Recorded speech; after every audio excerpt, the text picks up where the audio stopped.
चलिए news and views में आगे बढ़ेंगे। जोशीमठ में आ रही दरारें अब तक सिर्फ वहां रहने वाले लोगों के लिए खतरे की घंटी थी, लेकिन अब ये राष्ट्रीय सुरक्षा के लिए भी मुसीबत बन सकती है, क्योंकि चीन से जोड़ने वाली सड़क पर भी दरारें दिखने लगी।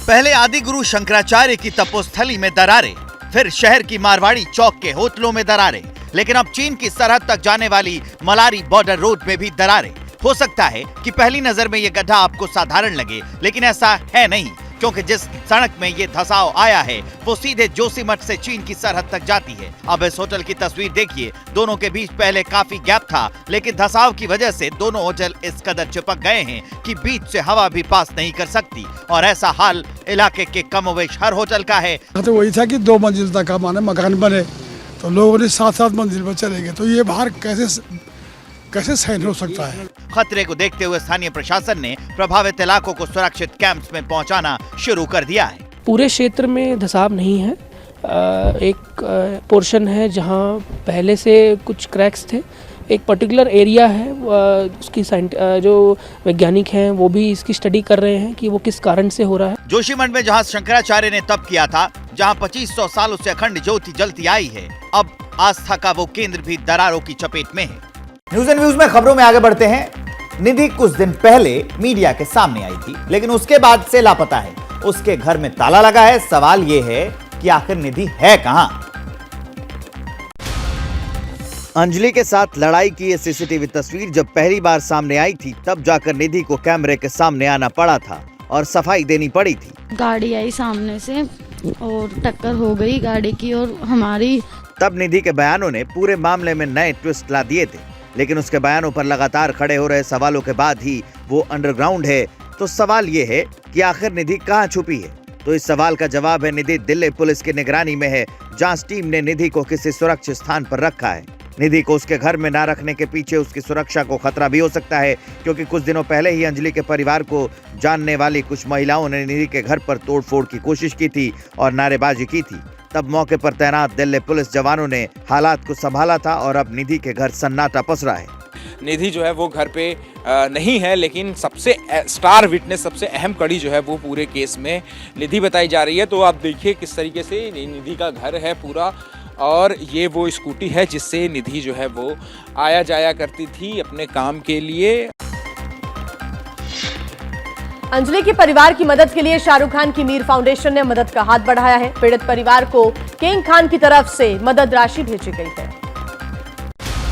इन सिस्कियों की तड़प ने दिल्ली से 1400 किलोमीटर दूर मुंबई में शाहरुख खान को भी झकझोर कर रख दिया, जिसके बाद उनकी संस्था मीर फाउंडेशन ने पीड़ित परिवार से संपर्क किया और फिर उनके खाते में आर्थिक सहायता भेजी। हाँ जी, मीर फाउंडेशन की तरफ से मदद मिली है। शाहरुख खान जी ने ये मदद हमारी करी है। फ़ोन आया था मैडम का, परसों फ़ोन आया था कि हमारे शाहरुख खान जी आपकी मदद करना चाहते हैं, तो हमारे से पासबुक, अकाउंट डिटेल वगैरह सब कुछ ली थी, उधर से हमारी मदद थोड़ी की गई है। हालांकि मीर फाउंडेशन की तरफ से कितनी धनराशि परिवार को मिली ये अब तक सार्वजनिक नहीं किया गया और परिवार ने भी इसका खुलासा नहीं किया। दिल्ली के मुख्यमंत्री अरविंद केजरीवाल ने भी 2 दिन पहले ट्विटर पर पीड़ित के लिए 10 लाख रुपए की मदद का ऐलान किया था। हालांकि सरकार की तरफ से अब तक कोई पहल नहीं की गई है। वैसे दिल्ली सरकार ने आश्वासन दिया था नौकरी का, और 10 लाख रुपए और नौकरी का। हाँ, कुछ ऐसा अभी आश्वासन कुछ पूरा नहीं हुआ। अंजलि अपने परिवार में कमाने वाली इकलौती सदस्य थी। उसके जाने के बाद परिवार अब असहाय है। तो गंजावला कांड के बाद से ही आम आदमी पार्टी उपराज्यपाल और बीजेपी पर हमलावर है, लेकिन बीजेपी नेता कपिल मिश्रा ने आरोप लगाए हैं कि इसके लिए केजरीवाल की शराब नीति जिम्मेदार है।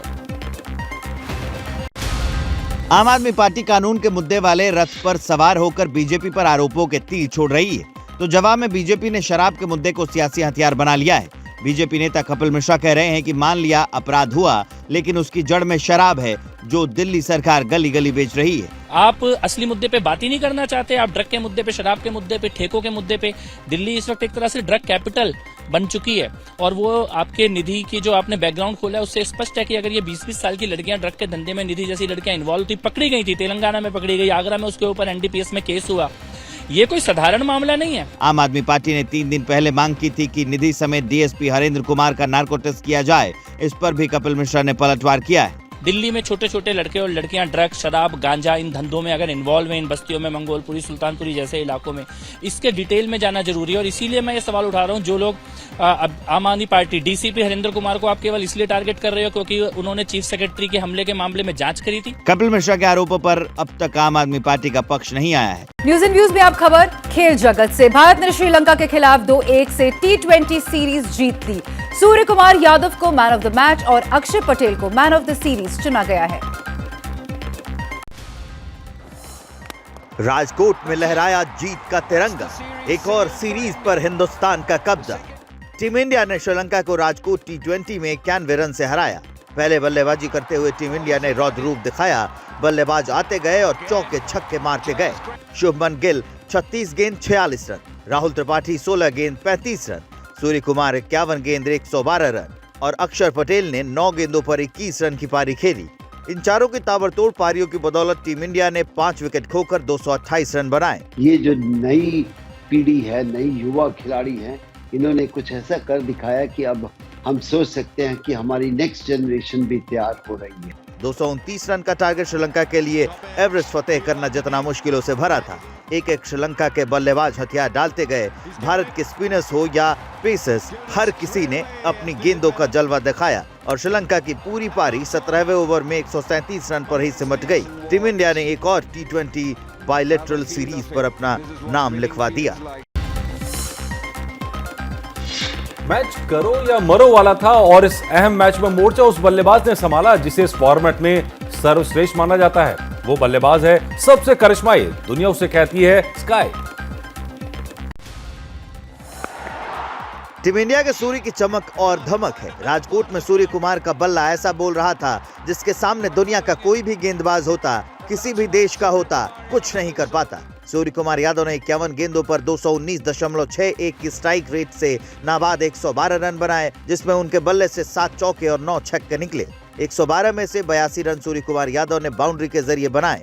भारतीय क्रिकेट के इस नए पोस्टर बॉय का ये शतक भी कई मायनों में खास है। सूर्य कुमार यादव का ये तीसरा T20 शतक है। भारत में सूर्य कुमार का ये पहला शतक है। T20 में 3 शतक बनाने वाले सूर्य कुमार पहले गैर ओपनर बल्लेबाज है। क्रिकेटर अगर T20 में 3 शतक बना देता है कुछ ही महीनों में, तो कह सकते हैं कि इससे बेहतर क्या हो सकता है। हाँ, बहुत ही बेहतरीन, और आप कह सकते हो ये एक ड्रीम पैच है उनके लिए।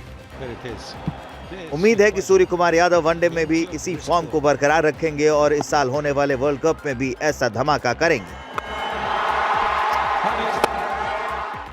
जैसे ही घड़ी का काटा दोपहर 2:30 पे आए, बबीता जी का दिल सास बहू साजिश के लिए मचल जाए। और ये है इनकी बहू, पूरे दिन ऑफिस की टेंशन हो जाए गॉन जब ये करें अपना फेवरेट शो फ्री टाइम पे ऑन। इनकी तरह आप भी देखें अपना फेवरेट शो अपने टाइम पर और डाउनलोड कीजिए ABP लाइव ऐप अपने स्मार्ट टीवी पर।